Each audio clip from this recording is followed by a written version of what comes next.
तुम्ही भक्ती तर सुरू केली आहे, जसं जप करता, मंदिरात जाता, सेवा करता, पण अजूनही जुने हॅबिट तेच आहेत. जसं राग येणं, कोणाबद्दल वाईट बोलणं किंवा मोबाईल ऍडिक्शन, हे काही जातच नाही. मग मनात येतं, मी योग्य भक्त आहे की नाही. चला तर मग आजच्या व्हिडिओमध्ये जाणून घेणार आहोत.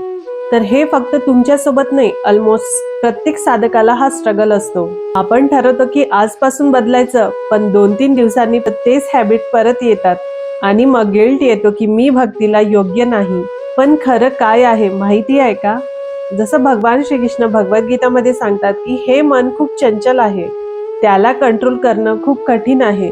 तर तुम्हाला स्ट्रगल होतोय, पण हे कम्प्लिटली नॉर्मल आहे. आणि म्हणूनच भगवंत यावर उपाय देखील सांगतात, ते म्हणजे अभ्यासेन तु कौन्तेय वैराग्येन च गुह्यते. प्रॅक्टिस म्हणजेच अभ्यास आणि डिटॅचमेंट म्हणजेच वैराग्य, याने मन हळूहळू कंट्रोल होते. आपण एक गोष्ट समजून घेतली पाहिजे की भक्ती म्हणजे हा चेंज नाही. भक्ती म्हणजे प्रोसेस आहे, प्युरिफिकेशन आहे.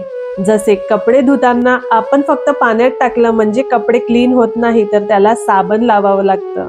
तसंच भक्ती सुरू केली म्हणजे लगेच सर्व सवयी जाणार नाही, पण हळूहळू मन बदललं की आपल्या इच्छा देखील बदलतात.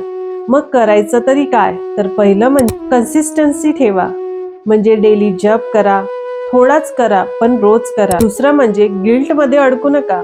चूक झाली, ठीक आहे, पुन्हा उठा, पुन्हा उठून पुढे चला. भगवंत हे परफेक्शन नाही तर सिन्सिअरिटी पाहतात. तिसरं म्हणजे असोसिएशन म्हणजे सत्संग. चांगल्या भक्तांसोबत राहिलात तर सवय आपोआपच बदलतात. म्हणून जर तुम्हाला वाटत असेल मी भक्ती करतोय पण बदल होत नाही, तर डिस्करेज होऊ नका.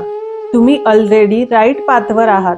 फक्त चलत राहा. एक दिवस तुमचं मन, तुमच्या सवयी सगळंच बदलून जाईल. तर हा तुम्हाला छोटासा इन्फॉर्मेशन व्हिडिओ कसा वाटला हे मला कमेंट करून नक्की सांगा. व्हिडिओ आवडल्यास या व्हिडिओला एक लाईक करा, इतरांशी देखील शेअर करा. चॅनलवर नवीन असाल तर प्लीज या यूट्यूब चॅनलला सबस्क्राईब करा.